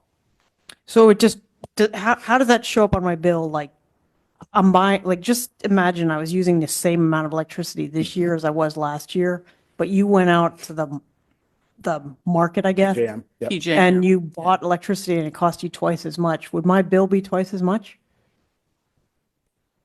It is possible, yes. And is that part of what's happening here at all? So I can't speak for PJM, but I will say a lot of the governors in our surrounding states all have written letters about this because they recognize that it is an issue. It is the supply markets and the volatility of those costs right now, and just again when I was talking about the pressures of having enough generation, that's an issue for this region. Yes. So just to ask again, like if I was using the same amount of electricity this year as I was last year, this year compared to last year, would I still be paying more because you are paying more for your supply? So there are periods of time, and this is where it starts to get, you want to have the Yeah. PJM auction supply market rate folks start talking about this. There are periods of times where they have the actual auctions for the energy purchase, right? So you procure it at that price at that time. And then there are different auctions that happen later and later. So it's not like every week it changes, right? We procure energy, I want to say, I believe it, don't quote me, but I think like 2 years in advance, I believe. 3 years in advance. So there is some lead time, but it can be volatile because if you think about it, if you have a generation, so say it's a nuclear plant closes, right? It takes a long time to build and get another nuclear plant up, right? To basically levelize there, right? The amount of energy that you're producing. So if you have fewer generation sources, again, just at the most basic level, supply and demand, then the cost of energy is going to be higher. And if you have a lot more demand for energy, for instance, like what we're seeing with data centers popping up and they use a lot, then again, that's another pressure that can increase those prices. I just had one follow-up. Thank you, Madam Chair. So when Delmarva is making your money on electricity, do you make it on 10% of those supply charges? Or do you make it, like you have a guaranteed like profit you can make, right? What is that profit? Can you just tell me how you make your profit? Yeah, so we're regulated, right? We're a regulated entity, but we're also an investor-owned company, right? So sometimes you'll hear like, hey, like I have Chop Tank or another co-op and they're much cheaper. Well, one, the usage is higher for them as well. Anybody in our region, whether it's, a co-op and it's a different business model, they're kind of user-owned, so to speak, right? So it's totally different and we're much bigger, so our costs are different. But the rates are not that far off when you actually try to look at them and compare, which is hard to do. Since we're a public utility that's regulated, we have to actually provide our rates to the industry overseers, right? So those are public. Whereas, others don't. They don't have to provide those. So you can't really go to one place and see a comparison of different co-ops. But for us, yeah, I mean, we don't make our money off of supply. Again, that's a pass-through. We don't have generation, so that's not a big source for us. Really, our recovery mechanism is through rate cases for our constant maintenance and expansion of the grid itself. So when we have to buy or build a substation, for instance, that's a big project that costs a lot of money. So we do that up front. And the way the regulatory system works currently is you have to go and get recovery basically for that work and those investments in that substation. And we earn a return based on that. That really depends on what happens when we go to basically prove that that was needed and prudent and all of those sorts of things. So you Excuse me. you don't make money on the supply? like pass through? I don't think we do. Like, I can't say 0%, but it's not a large amount if there's anything in there. Yes, ma'am. I just wanted to say that there is another PJM auction coming up in July. We don't know what the prices will be, but they will, I think, be lower than could be slightly lower than the last auction. You can follow up. Okay, I just had one follow-up, and that is that, you know, these bills are too high for people to pay. I mean, it's the electric, and the energy costs are just too high. I feel like the theory about competition is that it was going to bring about lower prices. I don't think it worked. I think we as regulators, we as like government, or, you know, people who can put the rules in place around these systems, need to go back to the drawing board and figure out a way to make sure that people have access to electric and gas that they need. Unfortunately, our supply is going down, and consequently, prices go up. And for instance, Indian River just closed. Right? Yes. And that was Well, it had an RMR, so for reliability purposes, it had to continue running, right? until it was refurbished, but it's gone out of business now in December. That supply is gone. It was in the PJM market. And so consequently, other price providers will go up. We could circle back to talk about the PJM markets. We've got our expert that does that purchasing for us. We could talk about it for a very long time because it's, Yeah. you know, you basically, you predict how much energy you're going to need, right? Based on historical data. And you also, the way those markets work, you know, you have to have enough to meet the basic demand, right, at the time, but you also need some on standby Right. just in case, right? So there's a whole lot of little inputs into those costs, and it gets very, very complicated. But like the easiest and simplest way that I can describe it is, if you have a lot of coal plants, you have nuclear, you have gas, you have solar, battery storage, you have some wind, you have a good mix. You know, nuclear is always available, so that's why that's very desirable, right? Some other types, they're maybe not always available, but they contribute, they help, right? So all of those little prices are just different.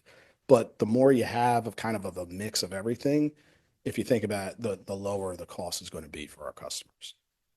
And you should know too that your public advocate's office is the only office that votes on PJM initiatives. This happened many years ago, where the PJM was getting out of hand again.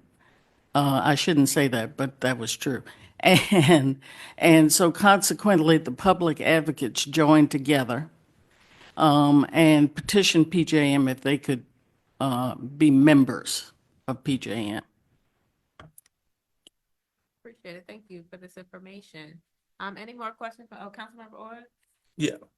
I have a few questions. So it was stated that the last 5 years we've seen a decrease in usage, but we still saw bills increase over the last 5 years as well too, right? So we're using less and our bills still went up. Delmarva is owned by Exelon, correct? We're an Exelon company, correct? Yeah. Exelon is a Fortune 200 company, correct?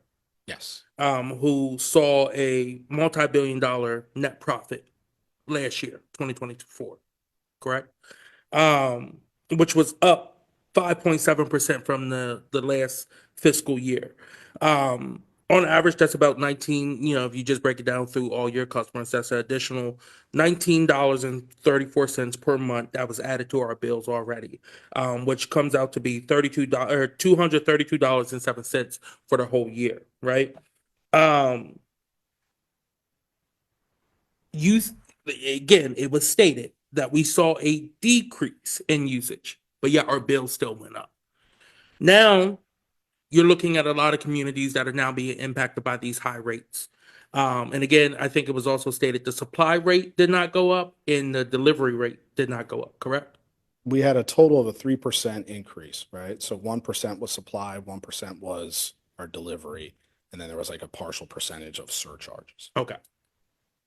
So when we talk about budgeting, right, and I know it's on your website, I've seen it on your website.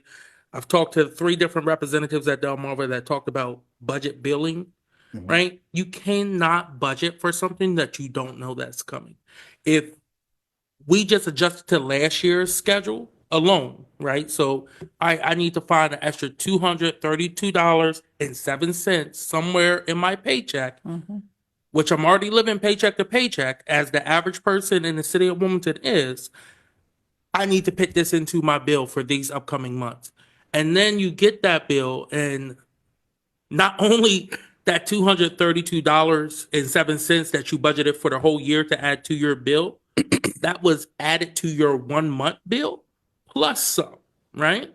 So my question to you is, again, it cannot just be because of the weather has changed, right? That is not a justifiable thing. We know weather changes all the time. We've seen this every 5 years. It's been colder, then it gets warm, right? But we've never seen a jump like this. So something has had to change in how y'all are breaking down your delivery rates to us that is making it jump this much. And that's what I'm not understanding. Again, I thank y'all for, not cutting people off in this cold weather. But again, that bill is still there, right? You just heard, I think it was Miss Kim, say she can't get her medicine now because she has to keep the electric on in her house, right? Yeah, We know the impacts of not having your electric on, especially in these months coming up, right? But also our seniors in the city of Wilmington, a lot of them depend on oxygen. And if they don't have their oxygen that's hooked up, then they're going to unfortunately pass away. And that will be on Delmarva for raising the rates. You have a lot of people who are on fixed incomes. They don't get any increases. If it wasn't for the state legislature raising the minimum wage to 15%, most people in this state and in this city would not have seen a pay bump at all. I work for a nonprofit and I'm a new council person, and I'll let you know, I am grateful for this position. I do not make a lot of money in this position, but I can tell you that first paycheck went all to Delmarva, right? We're all living paycheck to paycheck, right? And I'm privileged. The little money I have, I'm privileged. But the average person in the city of Wilmington makes $36,000. They cannot afford these increases. And saying that we could set up a program where we still get our money, even though you didn't know this was coming, and you had no warning to reduce your usage at all, like what else can be done? And this is a question to all 3 people who were here. Yeah, you hit on a lot. And I mean, the first thing I'll say is, the customer, your constituent that we heard from, I mean, that's real, right? We know people are struggling to pay for their energy costs right now. And I think, it's going to take all of us. There's policy things, there's energy efficiency things, there's market things that are outside of our control. Generation, I saw your eyes peak up, and I know you're already kind of thinking about how that works and the impacts of a lot of those national discussions. So that's one part of it. Not being surprised about your bill. The temperature is a big driver of your usage, and it impacts all parts of your bill, as I broke down, the supply and delivery. I'd encourage folks to get that My Account app, because then at least you're getting alerts. At least you can pick it up and see it very easily. We all have phones, even our seniors, typically. You can glance at that and you're going to see, I can pull mine up and it's like, okay, here's my estimated bill. So you have an idea, and we want folks to be comfortable in their homes too, right? If we're just being real, you can't have 30 degrees, but maybe you can take some measures if it is going up and it happens to be very unseasonably cold. during that time, you're going to take some measures and you're going to be all right. When the temperatures mild out, which they will, right? These bills are going to come down. It's not a sustained, we change something that is going to cause high bills from January to December. That's not the case here. And I hope with some of the data that I showed, and again, every customer bill is different, and we can look, and we are looking at each one individually with people and seeing what's going on at that home. I will tell you the vast majority is purely driven by that usage, and it is unseasonably cold. And the drop in usage over the past 5 years, those during the winter time, has been mild. We know that, it's been mild. So if you're doing all the other things right, your bill should have dropped. So we can look at an example where that wasn't happening and see what was unique, what was going on in that situation. We're happy to do that for every customer. You talked about the company overall and the profits and all that sort of stuff. You need a healthy utility for the state. And as the largest utility in the state, there's so much more that we touch that is very important to economic development in the state, the jobs that we provide. We provide jobs all ranges. You do not need a college degree for some of our jobs, and you can make what we call a sustainable living wage that you literally can, you can afford to send your children to college if you didn't go to college, right? And we pride ourselves on the range of jobs that we have. We have those professional services too. We have engineers, we got accountants, all those things. So, again, we are a strong employer in the state. We contribute a lot to economic development in the state, and you really do need a healthy utility to continue to attract other businesses to the state. Because as I mentioned, things like data centers, while there also some problems with the energy supply markets, they're not bad jobs either. And having those come in that's attractive to the state, right? We get those tax dollars. It can help with other programs, things like that. So in order to be able to accommodate that sort of thing, you need electrical infrastructure and you need us to be able to move quick. So you need a healthy utility. Excuse me, just 1 second. I would encourage everyone to contact the Delaware Sustainable Utility, DESU, and get a home energy audit. They will tell you where leakage is in your home. Believe me, it's always places you would never think. And it's just letting your money go out the window. Consequently, you want to button up those places. But anyhow, that's all. Yeah, but I hear you loud and clear. I think the most important thing, take it back to the customers and your constituents and a real person like that was speaking about, hey, I need to make a choice between, her medical and electricity. Like that's not a choice people should be making, right? So again, I think we all need to look at different options. We certainly will be out there talking to folks, making sure they understand all the programs that currently exist that can offer assistance and just pay your bill, right? LIHEAP is a great example of that. Help folks get signed up. I mean, those are our federal programs for our lower income folks and our fixed income folks. That hopefully will not be cut. Yeah, that too. You want to follow up? Yeah. So, But we're happy to partner. Bottom line, if there's an area of your territory that you serve that, you're getting a lot of, concentrated questions or you're hearing a lot from, let us know. We'll find a local library somewhere nearby in the community, walkable, and we'll bring a team of folks and we can sit down with your constituents and our customers. We're happy to do that. that sounds good to me. I just have one more question about your delivery rate per kilohertz, right? Kilowatt, right? Kilowatt. All right. So what is that rate? Because I have a friend who lives in a different neighborhood than me, Mhm. out Hocassin, who keeps their heat a lot higher than mine. Wilmington, we're warmer on average than other places that have canopies. The trees keep it cooler there already. So even when it's colder weather, it's still colder out there than it is here in the city of Wilmington. They keep their heat higher than mine, Mhm. but yet I'm paying more for my delivery fee.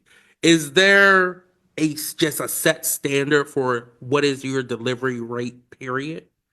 So the delivery, remember, that's tied to a lot of different things, Mhm. right? So it's the infrastructure, the maintenance, the upgrades, but also your usage. And then you have to remember too, I'm talking to a lot of people, so I'm hearing a lot of different things. If your friend in Hockessin has gas and you only have electric, if you're in electric emergency heat mode, think about like a toaster. That's essentially what's happening, right? You're using a lot more electricity when it's too cold for the heat pump to operate efficiently, and your bill's it's gonna spike significantly. Whereas if somebody had, gas heat, presumably it might be a little bit better in colder, really cold temps. But it doesn't even have to be about electric and gas. I talk to people about propane.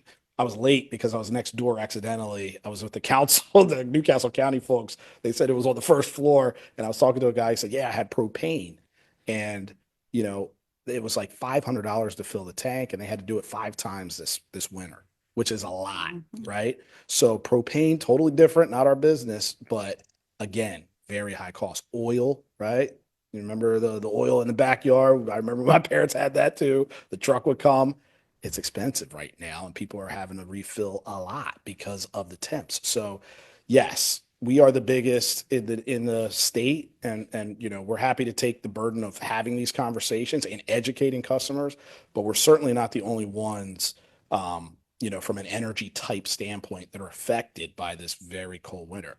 You use wood, I used to have a wood burning fireplace. Cord of wood cost me a certain amount. Some winters when it was colder, I burned through it all. Sometimes it wasn't, and I'd have another half, right? But it cost me money. Wood pellet stoves, propane, oil, electric, gas, whatever it is, you got to pay attention to the usage, and we just have to make sure that we're getting that word out to customers. But again, we got to help too. We're not just going to turn a blind eye and say, get more energy efficient and manage your usage. I think we have to continue to go to the communities and let them know where the programs are to help, what you can do immediately that can help. And then again, we're just going to give folks as much time as possible to work through this. And we need more mild temps, guys. It's cold out right now. I agree. I know, Councilmember Willauer, if you have your last question. Yeah, thank you very much, Madam Chair. Can you share the evolution of the price of the kilowatt over time? Like over the last 5 years, over the last 12 months, like how much has that gone up or down? You got me, right? Like, I don't know that right off the top of my head, but we absolutely can answer that. We have a rates team. They can give you that. And again, it depends on the type of customer, right? Whether they're electric, whether they're gas, whether it's residential, right? Commercial, whatever. But we can try to give you a good overview of it for past 5 All right, years. thanks a lot. Of course. And I know our Chief of Staff, Elijah, he had a question. Yes, I just wanted to say thank you to you three for coming by, and just touching up on kind of what Councilmember Owens was saying, that I think it would be crucial and very important for you all, especially with Delmarva, to be careful and to also be smart and strategic with your communications moving forward. Make sure that it's being adequately communicated to the public what to expect before things like this happen. And I challenge you all, especially with Delmarva, to be mindful of that in the future moving forward to hopefully avoid a lot of this confusion moving forward. Now, obviously, I know that this decision is going to come up to what the state decides to do, whatever they want to do in terms of precautions and all that. But again, I just really want to reiterate the importance of better communication. And I really am going to challenge you guys on hopefully putting that forward in the summer of this year as well as next winter as well, just so that our folks are prepared and know what to expect. Challenge accepted. So, Yeah, I spent some time in corporate communications, and it's the most important thing. We gotta communicate. So, and we'll lean on you and challenge you too to help us get some of that word out. So, Yes. appreciate it. No, definitely. No, I appreciate it. Thank you guys for coming out.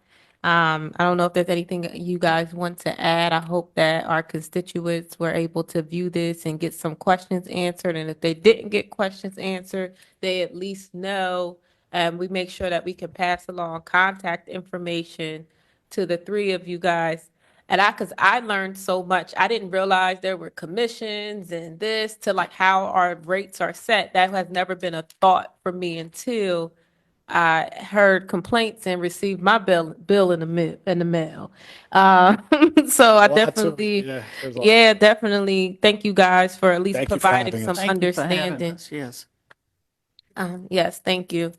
So we do have a resolution on the agenda urging the Delaware General Assembly to mandate a moratorium on shutoffs and late fees, not just for the month of February and March, but until Delmarva comes up with a plan, because this is a public health crisis.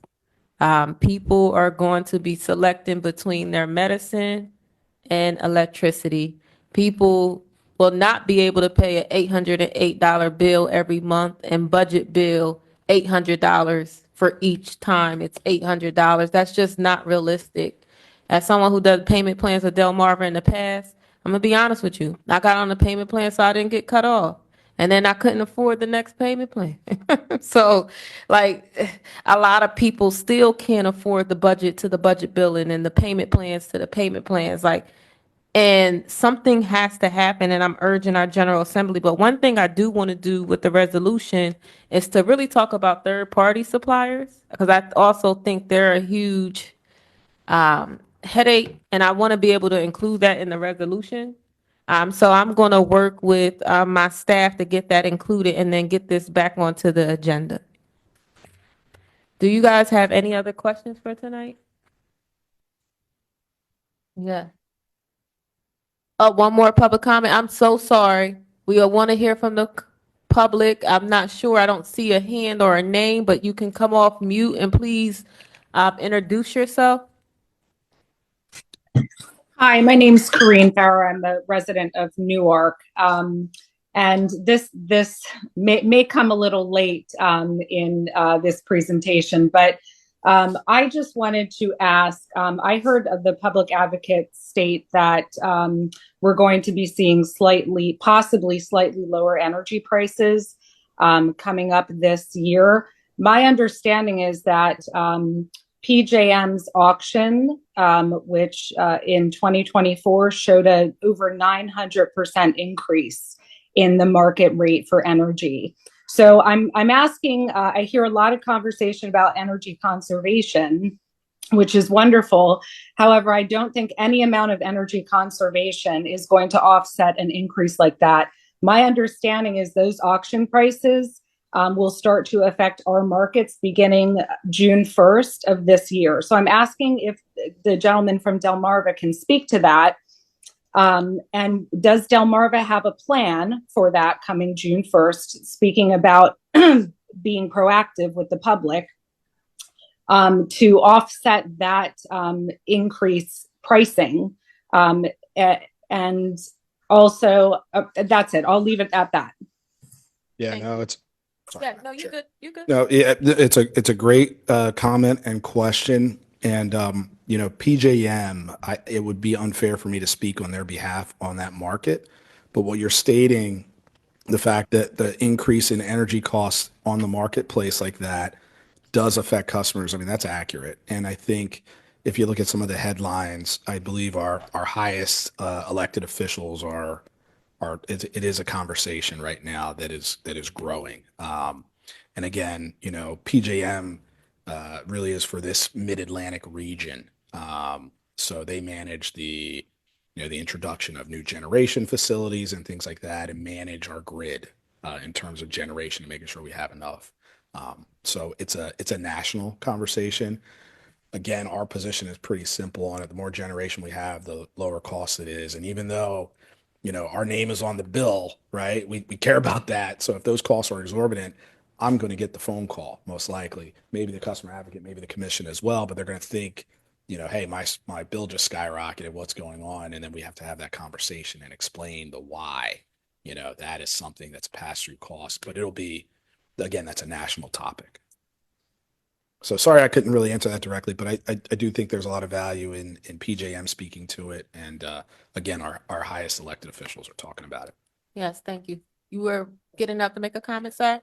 Yes. Just to add a little bit more color to what Marcus said. Yeah, so the commenter is right that the last auction did result in that 900% increase. So what's happened since then is the governor of Pennsylvania has filed a complaint at FERC, the Federal Energy Regulatory Commission. And as a result of that complaint, PJM has reached a settlement which they will implement in this next auction, which will place a cap on the capacity price. So that's why, as the public advocate mentioned, the prices will probably be lower, assuming FERC approves that settlement. Second issue is for residential customers in Delaware, Delmarva procures their supply over a 2-year period. So you won't see prices are going up substantially June 1st, but you won't see that entire spike because you're paying a blended cost of the last 2 standard offer service auctions. So it should be tempered somewhat. And that's the reason why the auctions are conducted that way, is so that we have some control over the volatile price swings like we're seeing now. Yes, no, thank you guys for answering. We're good on public comment online. You have something else you wanted to say, Ms. Ruth? I'm fine, thank you. Oh, okay. All right. Well, no, thank you guys for being present. The resolution that we have on the agenda, we are going to move it out of committee. Resolutions don't need to be voted on. And we'll make some adjustments to it before it goes on floor to probably look at some third-party suppliers. You have a question? Yeah, Madam Chair, could you add me as a co-sponsor? I can add you as a co-sponsor, yes. All righty. Well, that now is the end of our meeting here. Is this a motion to adjourn? So moved. Second. It has been properly moved and second to adjourn. All those in favor signify by saying aye. Any opposed? Motion carried.